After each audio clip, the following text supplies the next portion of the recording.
Bismillahirrahmanirrahim. Assalamualaikum warahmatullahi ta'ala wabarakatuh. Alhamdulillahi rabbil alamin. Wa sallallahu ala sayyidina Muhammadin wa ala alihi wa sahbihi wasallam. Amma ba'du. Gugatan dari masyarakat, dalam hal ini diwakili oleh Bonatua, itu diteruskan terhadap UGM melalui sidang Komisi Informasi Pusat. Dan ini semakin menarik ya, karena sekarang kita sudah masuk ke dalam gugatan terhadap UGM yang itu sudah beberapa kali dilakukan dan mendatangkan saksi ahli ya. Ini mantan hakim Mahkamah Konstitusi, namanya itu Pak Muarar ya, kalau tidak salah itu namanya. Kalau salah tolong tuliskan di bawah kolom komentar ya, Pak Muarar. Nah, ini menarik karena tanya jawabnya itu sangat intens ya. Saya bisa merasakan intensitas itu dari cara pandang termohon, yaitu dari UGM terhadap Hakim MK ini, mantan ya. Itu sangat menarik sekali dan pertanyaannya itu tajam, kemudian sangat sangat tendensius. Nah, cuman yang dilupakan oleh pihak UGM bahwa ini kan pengacara mungkin ya, pastilah pengacara lah yang berbicara di sini, yang mengajukan pertanyaan kepada mantan hakim MK itu. Ini pasti pengacara. Mereka lupa bahwa yang mereka wakili itu adalah bukan pribadi, tetapi sebuah institusi yang namanya itu Universitas Gajah Mada.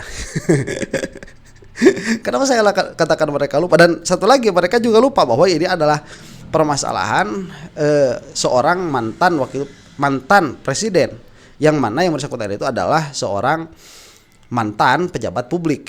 Nah, kenapa saya katakan mereka lupa? Karena mereka itu sangat ingin sekali melindungi ini masalah Jokowi ini. Terlihat sekali pada akhirnya usaha mereka untuk melindungi ijazahnya Jokowi supaya tidak dimunculkan ke publik. Padahal KPU sudah kalah kemarin itu ya. Dan itu sudah cukup menjadi sebuah menjadi sebuah contoh hukum yang telah terjadi. Ini supaya kita langsung saja melihat permasalahannya, karena memang panjang, kita langsung saksikan ya. Baik, terima kasih Saudara Ahli. Izin saya bertanya Saudara Ahli. Kalau dalam tafsir konstitusi ya, tadi ahli selalu menyampaikan sesuai konstitusi. Seseorang misalnya pernah menjadi pejabat publik, apakah dianggap secara otomatis itu juga melepaskan seluruh hak privasinya termasuk dokumen akademik? Saya kira masih, karena suatu jabatan yang sudah selesai memiliki pertanggungjawaban juga terhadap rakyat pemilih. Ketika pada saat akhirnya dia akan menentukan apakah dia menyatakan kebenaran ketika dia memajukan diri menjadi calon. Tanggung jawab seperti ini itu tentu merupakan bagian dan harus bisa dituntut oleh pemilih karena dia tidak merasa diperdayakan. Saya kira itu clear ya yang dikatakan oleh ahli itu. Ya, perkataan ahli itu dari segi dia itu ahli ya, itu hanya bisa didebat oleh ahli lagi sebetulnya. Cuman saya mau breakdown seperti ini. Kalau seseorang itu dia menjadi pejabat publik, kemudian setelah selesai masa jabatannya, dia itu pada akhirnya kembali menjadi civilian ya, kembali menjadi rakyat biasa, tapi apa-apa yang dia lakukan saat menjadi pejabat publik itu tidak bisa dituntut, ini akan menutup pertanggungjawaban pejabat publik tersebut kepada publik. Dan ini tidak boleh. Atas nama konstitusi, mereka itu tetap harus mempertanggungjawabkan selama mereka menjadi pejabat publik, dan itu clear.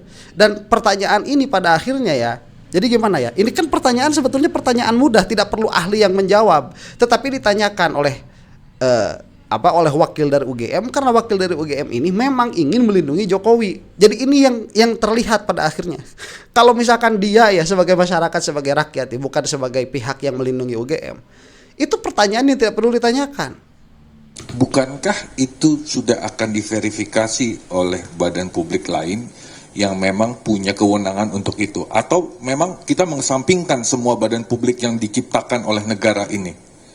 Saya tidak mengerti apa yang dikatakan sudah diverifikasi. Kalau masih menjadi persoalan seperti sekarang, tentu itulah menjadi dasar kita untuk memverifikasi seperti apa yang dituntut oleh para pemohon sekarang ini. Itu jawaban sangat cerdas sekali ya. Dalam pikirannya si pengacara ini, Jokowi itu sudah diverifikasi syarat dan lain sebagainya. Sekarang mau menuntut kepada Jokowi apakah harus menunjukkan, kata Pak MK ini harus menunjukkan. Terus ya badan-badan yang lain gimana? Itu kan sudah diverifikasi. Bagus sekali jawabannya. Saya tidak mengerti diverifikasi bagaimana kalau pada akhirnya masih menjadi masalah seperti ini. Ya, itu bagus sekali jawabannya. Jadi persoalan. Ya. Oke. Kemudian pertanyaan kan? Berikutnya, jika ya suatu badan publiknya kita coba kerucutkan institusi pendidikan, ya, membuka data akademik seorang alumni, tadi saya catut sedikit, karena kepentingan bangsa, ya, tanpa perintah pengadilan yang inkrah, tanpa perintah majelis, apakah badan publik tersebut atau institusi pendidikan tersebut dapat dinilai melanggar amanat konstitusi untuk melindungi data sesuai dengan balik lagi pasal 28G Undang-Undang Dasar 45? Oke. Ya, saya akan sampai kepada apa yang dikatakan tafsiran seperti ini, bahwa ketika TAP MPR nomor 6 tahun 2001 mengatakan bahwa kemerosotan bangsa kita terjadi karena hancurnya etik para pemimpin dan penyelenggara negara, termasuk etik dalam pendidikan dan keilmuan, itu secara khusus disebutkan di sana. Oleh karena itu saya melihat bahwa dari sudut etik seperti ini, yang menjadi kewajiban termasuk perguruan tinggi terutama, bahwa suatu pernyataan seseorang itu sah menjadi alumninya sendiri, tentu setiap saat harus bisa dipertanggungjawabkan dan diminta pertanggungjawabannya dari perguruan tinggi tersebut, karena masalah kepercayaan terhadap produk daripada satu universitas itu yang bisa diberikan kepada masyarakat menuntut hal seperti itu bisa terjadi. Jadi tidak ada pembalasan yang dikatakan bisa dilakukan apabila sudah memasuki ranah-ranah publik seperti itu. Jadi sebentar ya. Ini bagus lagi jawabannya. Ini kalau saya yang jadi di situ tertanya begitu ya. Jadi yang ditanya, saya bakal bingung mau jawab apa. Ini karena yang namanya ijazah itu dia adalah dokumen pribadi yang itu ada undang-undangnya, secara konstitusi dilindungi. Kemudian dan sudah dibuat undang-undangnya ABCD begitu secara partikular untuk melindungi dokumen itu. Ada masyarakat bertanya atau meminta dalam hal ini kepada UGM, masa UGM itu harus melewati semua undang-undang itu, kata orang ini. Bapak ini menjawab dengan konstitusi lagi bahwa salah satu yang menjadi keprihatinan di Indonesia itu tadi ya adalah etika, banyak kebohongan dan lain sebagainya.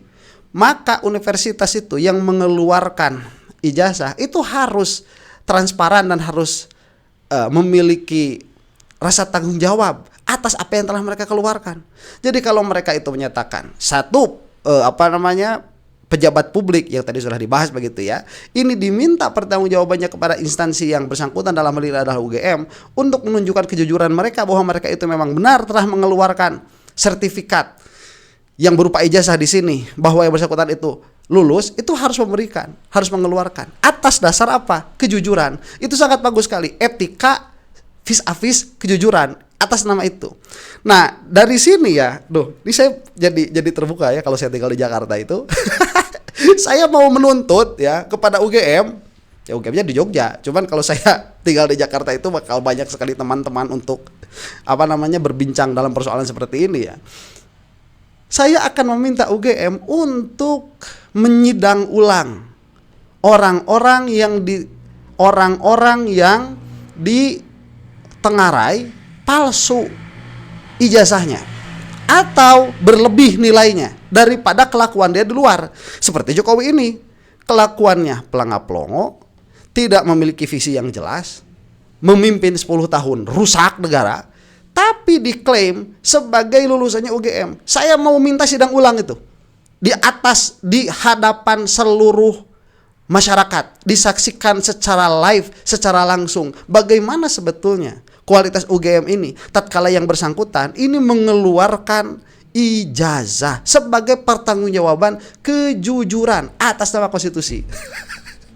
Ini tolong ya kalau ada bisa ini.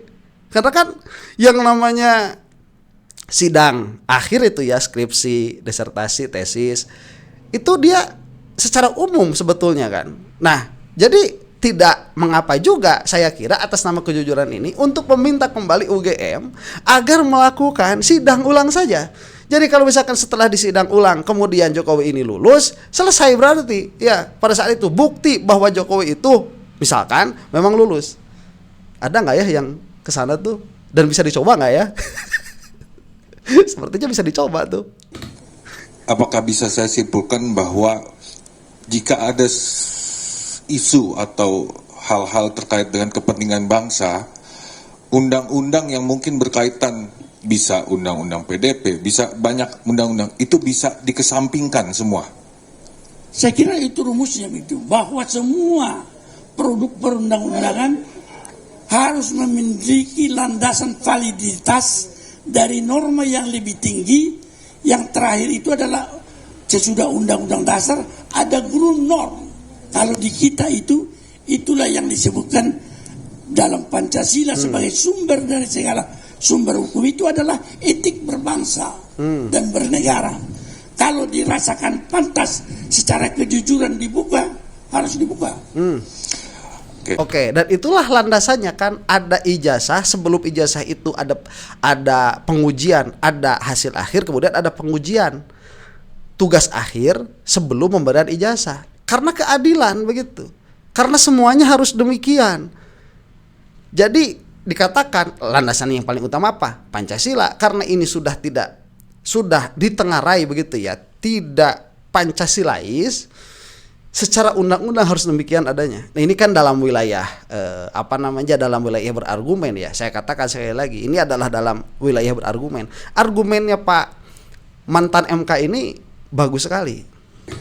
Bagaimana menilai suatu etik yang tadi saudara ahli sampaikan? Pasti bicara etik ya, bicara multi interpretasi, multi tafsir. Bagaimana untuk menyatukan bahwa ini adalah sesuatu hal yang memang yang tadi saudara ahli sampaikan menyangkut dengan etik bangsa gitu. Yang tadi poin 1 gitu.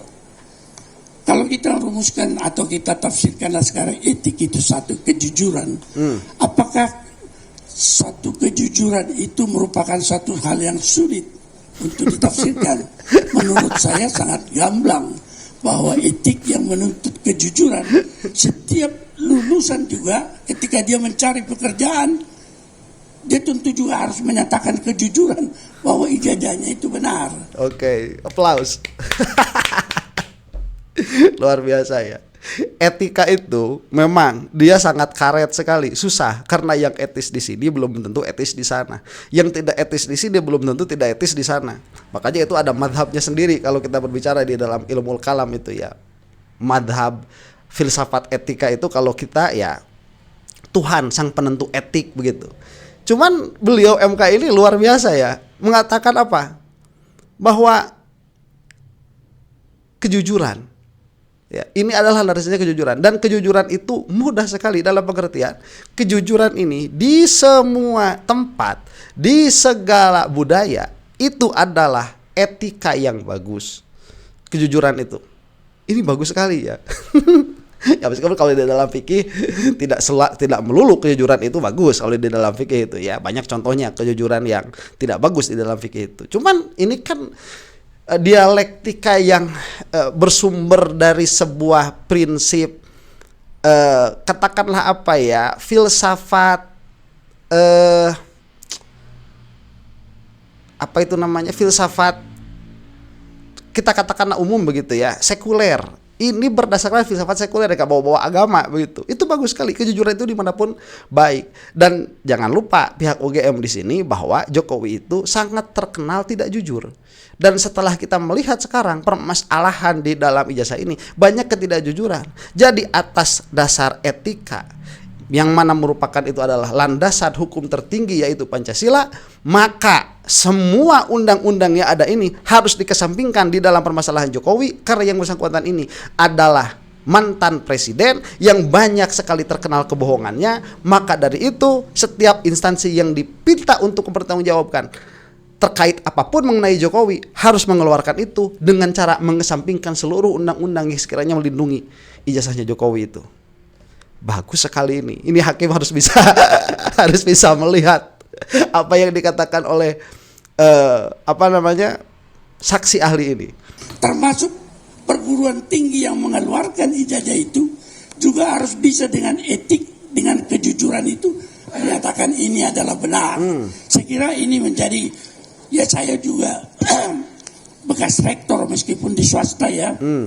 Tetapi saya juga melihat bahwa tidak ada proses atau hasil yang tidak bisa diuji dalam proses, dan tidak ada satu kekhawatiran kalau itu dibuka juga ketika berbenturan antara kepentingan si pemilih ijazah dengan kepentingan masyarakat. Betul. Ya. Itulah yang saya maksud ya. Ini kelihatan sekali memang UGM itu membela Jokowi. Karena tidak ada yang dirugikan pada akhirnya. Secara de facto ya, bukan secara perasaan. Kalau secara perasaan nanti Jokowi yang merasa dirugikan. Kalau secara de facto ini ijazahnya sudah, Jokowinya sudah tua begitu. Jadi presidennya sudah selesai. Apa yang dirugikan tatkala informasi itu dibuka ya, selain mungkin informasi tentang alamat, dan Jokowi pun tidak keberatan alamat rumahnya itu diketahui. Dan mungkin alamat rumah Jokowi yang ada, kalaupun ada di dalam dokumen yang lainnya, bukan di dalam ijazah, di dalam dokumen-dokumen yang ada. Kalaupun ada begitu yang harus dilindungi atas nama keamanan dan lain sebagainya, itu sudah tidak ada di situ Jokowinya. Jadi apa yang harus menjadi pertimbangan sehingga ijazahnya ini tidak diberikan oleh UGM? Ini yang menjadi bukan kegalauan, tapi kalau bicara tadi dari pertanyaan saya dan jawaban saudara ahli, siapa yang berhak untuk menentukan itu? Siapa yang berwenang untuk menentukan itu? Jangan-jangan bahkan masing-masing pihak bisa menentukan wewenang itu. Kan negara jadi kacau kalau seperti itu. Nah, apakah ujungnya kembali lagi perlu adanya putusan pengadilan atau ada putusan majelis untuk memberikan sesuatu produk hukum yang menjadi landasan bagi institusi publik, dalam hal ini institusi pendidikan, untuk menyampaikan suatu dokumen. Sebentar ya, ini lebay sekali. Kalau seperti itu nanti akan terjadi kekacauan begitu ya. Kira-kiranya setiap orang minta kepada UGM kasih, setiap minta kasih. Enggak Bapak, ini kan sudah dikatakan tadi dari awal, ini berlaku bagi pejabat publik, tidak berlaku secara umum. Kalau misalkan begini di dalam pekerjaan saja ya, ada orang nih ngelamar pekerjaan, kemudian dia itu membawa ijazah, diklaim ijazahnya ijazah UGM.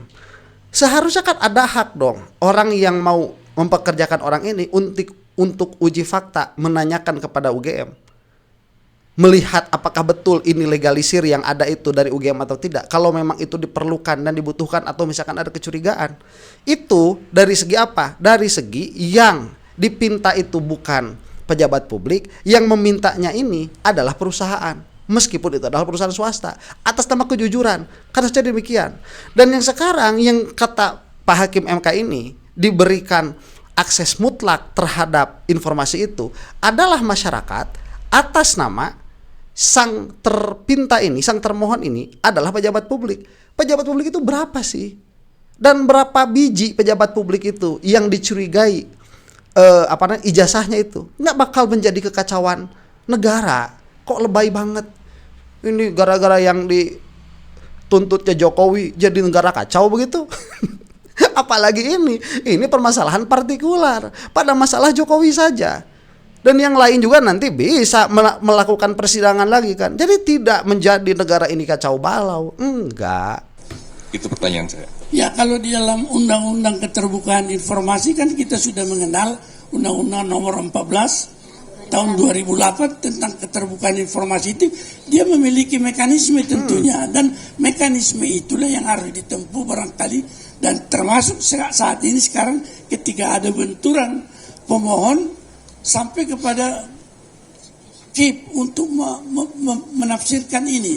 Saya kira itu ada mekanismenya, bukan sembarangan memang. Tetapi tidak bisa kita katakan bahwa itu tidak boleh karena alasan kepentingan pribadi. Ya.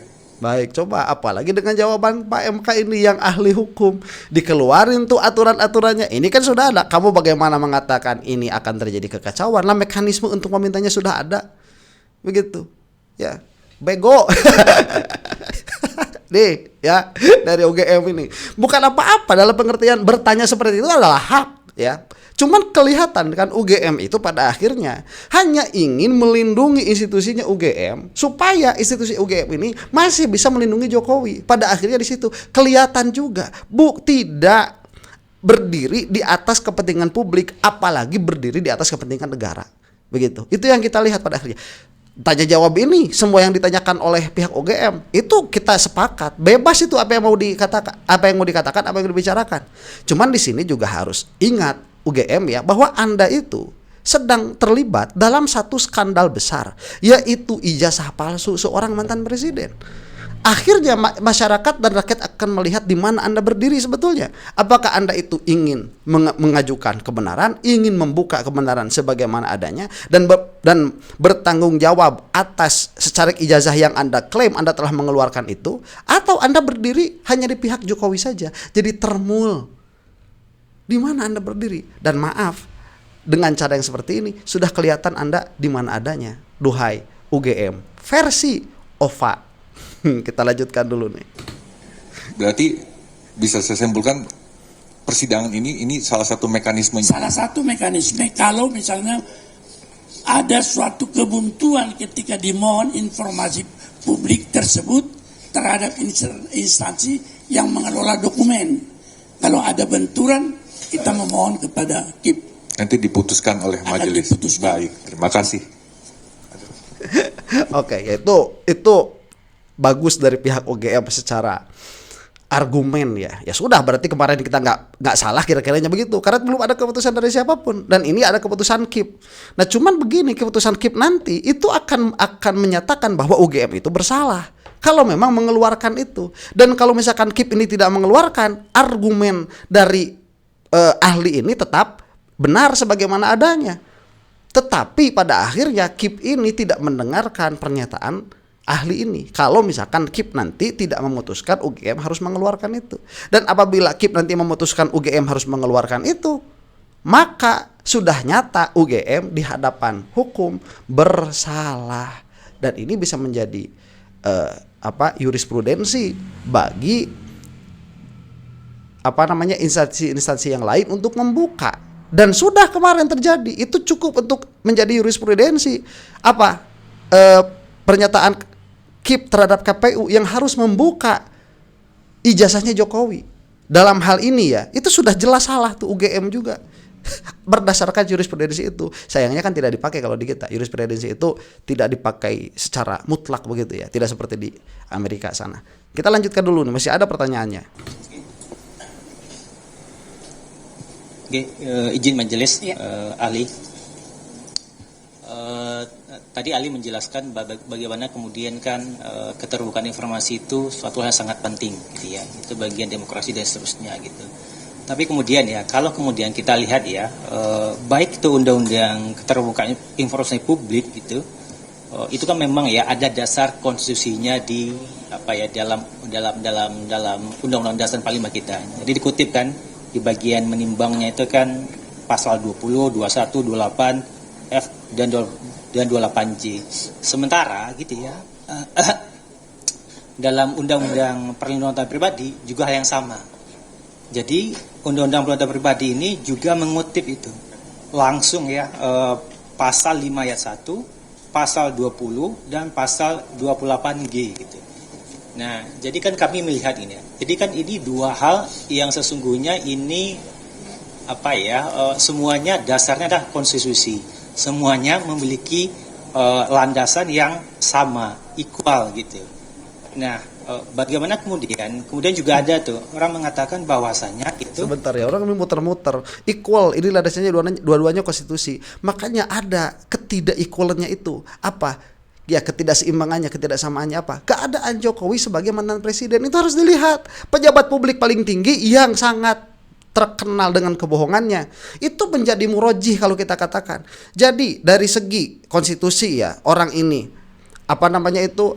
ada pertanggungjawaban untuk menjadi jujur, tapi dalam hal yang lain konstitusi juga ini menjamin rahasia data pribadi seseorang.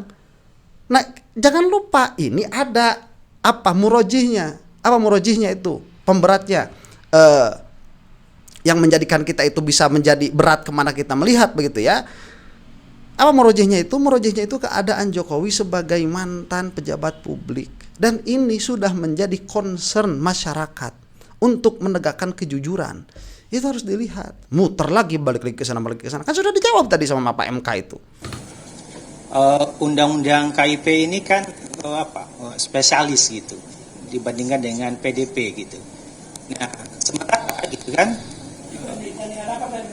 undang-undangnya spesialis. Jadi dibanding undang-undang perlindungan data pribadi. Perlindungan data pribadi gitu ya. Nah, sementara gitu kan tidak ada ya kan dalam konstitusi itu kan tidak ada ya satu pasal pun yang kemudian istilahnya itu kan meninggikan pasal yang lain, atau mungkin kalau kita akan di orang hukum kan kita sering mengatakan bahwasanya KUHD itu kan spesialis dari KUHP karena memang ada dasarnya di pasal 1 KUHD mengatakan bahwasanya segala ketentuan yang tidak diatur dalam KUHD kan berlaku ketentuan dalam KUHP gitu kan. Nah, di sini kan tidak ada nih kan gitu ya. Di sini tidak ada kemudian bahwasanya konstitusi mengatakan keterbukaan publik itu lebih tinggi ya atau lebih di atas dibandingkan data-data perlindungan data pribadi. Karena apa? Ini kami perlu penjelasan dari ahli gitu ya.